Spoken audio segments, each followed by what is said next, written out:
আপনারা দেখছেন আপনাদের প্রিয় বিশ্বস্ত বাংলা সংবাদ চ্যানেল রোজ বাংলা। প্রত্যেক দিনের মতো আজকের রাজ্য, দেশ, বিদেশের একাধিক গুরুত্বপূর্ণ সংবাদ আপনাদের কাছে সরাসরি পৌঁছে দেব আমরা। জুড়ে থাকুন শেষ পর্যন্ত, দেখতে থাকুন আমাদের সংবাদগুলি। একটা রিকোয়েস্ট থাকবে, চ্যানেলটির খবরগুলো আপনি প্রত্যেক দিন সবার প্রথমে দেখবার জন্য এখনও পর্যন্ত চ্যানেলটিকে সাবস্ক্রাইব করে না থাকলে চ্যানেলটিকে সাবস্ক্রাইব করে পাশের বেল আইকনে ক্লিক করে দেবেন। আর কোন এলাকা থেকে, কোন জেলা থেকে আমাদের সংবাদ দেখছেন আপনি প্রত্যেক দিন, সেই জেলাটির নাম অবশ্যই কমেন্ট বক্সে লিখে জানাতে ভুলবেন না। আরজিকর হাসপাতালে ঢুকে তরুণী চিকিৎসককে নির্মমভাবে ধর্ষণ এবং খুনের ঘটনায় তোলপাড় গোটা দেশ এবং রাজ্য। চলছে ইতিমধ্যে তুমুল আন্দোলন। এবার আরজিকর কাণ্ডে জড়িত নির্যাতিতার সহকর্মীরা সিবিআইকে বেশ কিছু নাম জানালেন মৃত চিকিৎসকের বাবা এবং মা।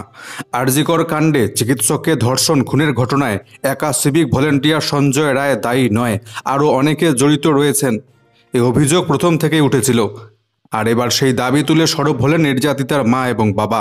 তাদের দাবি, এই কাজের সঙ্গে জড়িত থাকতে পারেন তাদের মেয়ের কলিগরা। আরজিকরের বেশ কয়েকজন চিকিৎসক এবং ইন্টার্নের নাম তারা সিবিআইকে জানিয়েছে বলে জানা যাচ্ছে।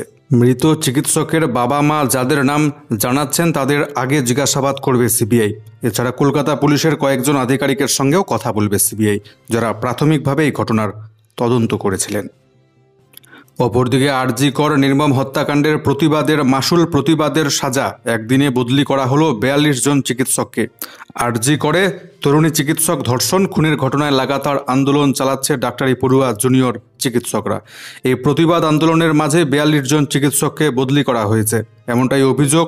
শনিবার বিজেপির মুখপাত্র অমিত মালব্য এক্স হ্যান্ডেলে জানিয়েছেন, 16ই August West Bengal government health ministry 8 পাতার একটি ট্রান্সফার অর্ডার বার করেছে, যেখানে একদিনে রাজ্যের 42 জন শিক্ষক চিকিৎসকের বদলির অর্ডার দেওয়া হয়েছে।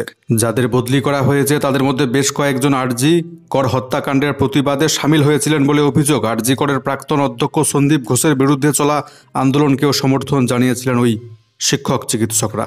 বিজেপির অভিযোগ, প্রতিবাদ করার মাসুল গুনতে হলো ওই চিকিৎসকদের।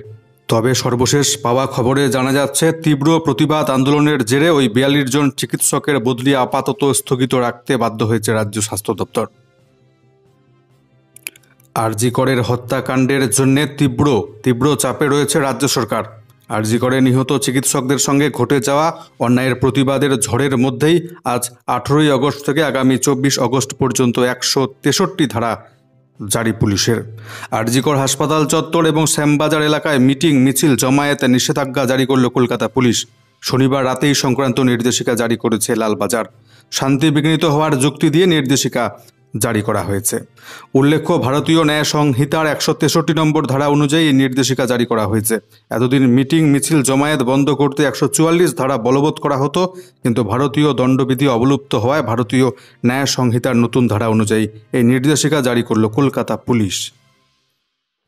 আরজিকর নির্মম হত্যাকাণ্ডের পর উত্তাল আন্দোলনে গোটা দেশ তথা রাজ্য। এবার ভীত রাজ্য প্রশাসন। ডার্বি ম্যাচ বাতিল করে দিল কলকাতায়। ডার্বি বাতিলে উত্তাল ময়দান। আজ রবিবার স্টেডিয়ামের সামনেই আরজিকর হত্যাকাণ্ডের প্রতিবাদ ফুটবল প্রেমীদের।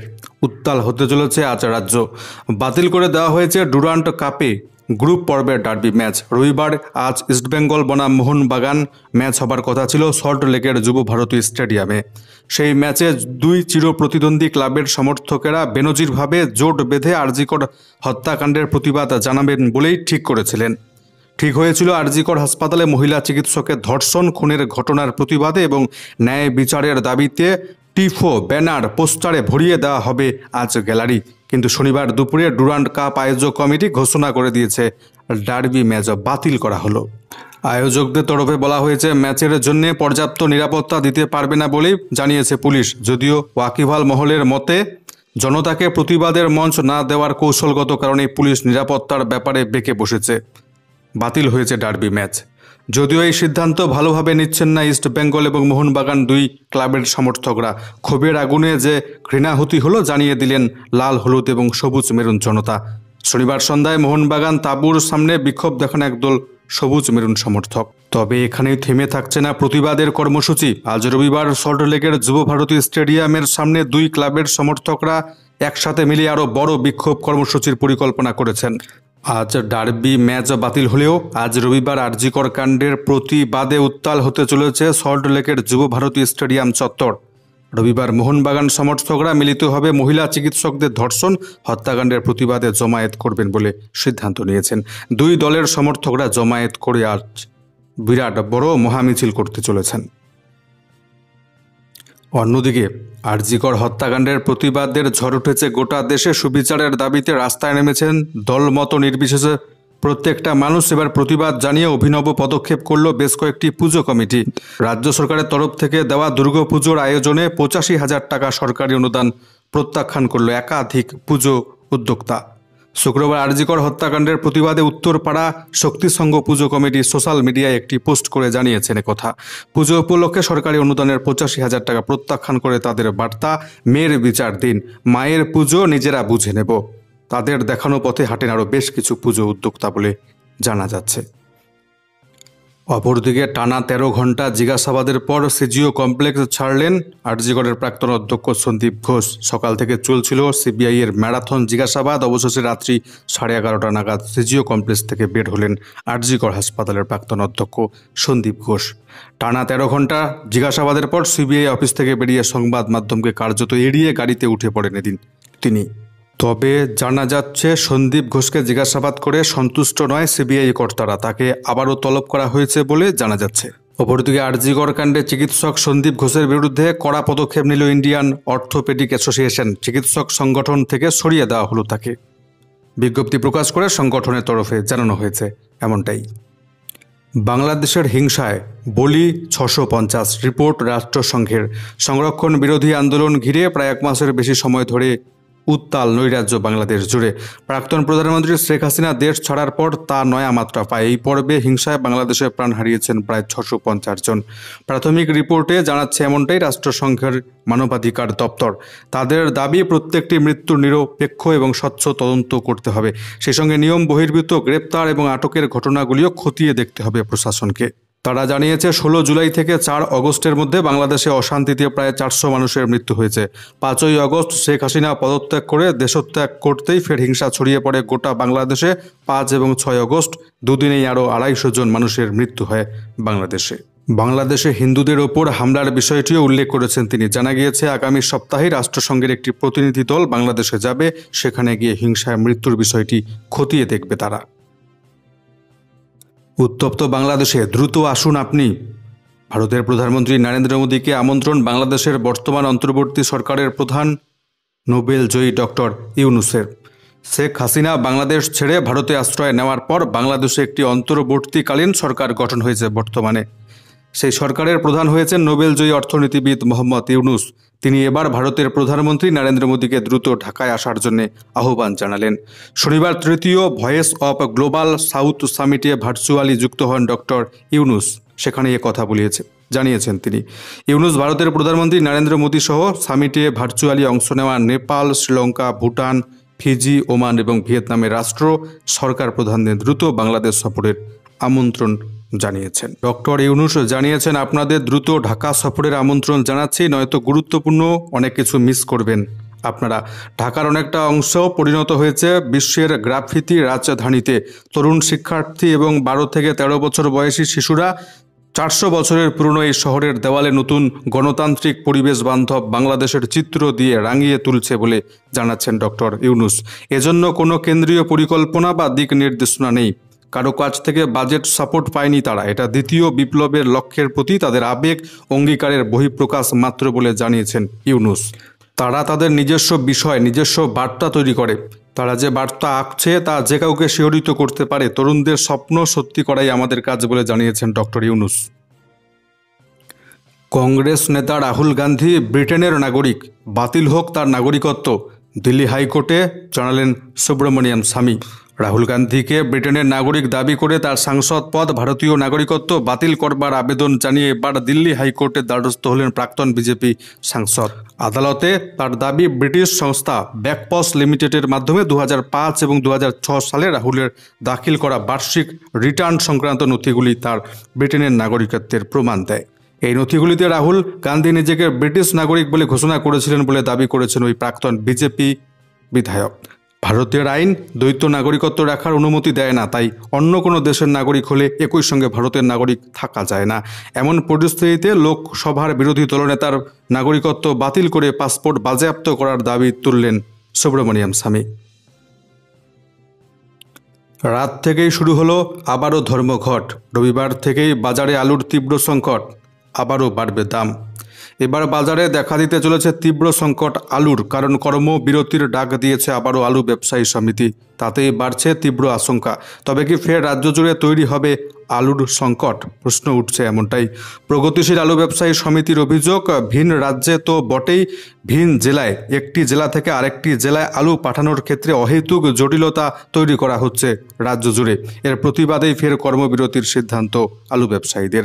সমিতির রাজ্য নেতৃত্বের তরফে জানানো হয়েছে, শনিবার রাত থেকেই রাজ্য জুড়ে এই কর্মবিরতি শুরু হয়ে যাচ্ছে, যার জেরে ফের বাজারে তৈরি হচ্ছে আলুর তীব্র সংকট। এর আগেও ধর্মঘটের পথে হেঁটেছিল প্রগতিশীল আলু ব্যবসায়ী সমিতি।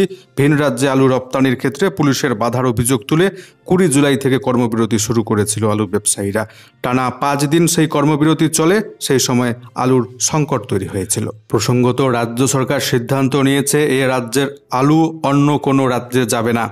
আপাতত সীমান্তগুলি বন্ধ করে দেওয়া হয়েছে। ফলে সমস্যায় পড়ছেন রাজ্যের আলু চাষি থেকে আলু ব্যবসায়ীরা। আলু চাষিদের অভিযোগ, গত 2 থেকে 3 বছর টানা প্রবল লোকসানের সম্মুখীন হয়েছে আলু চাষিরা। এবার কিছুটা দাম পাবার আশা থাকলেও, কিছুটা লাভের মুখ দেখলেও রাজ্য সরকারের এই হটকারী সিদ্ধান্তে প্রবল সমস্যায় আলু ব্যবসায়ী থেকে আলু চাষিরা।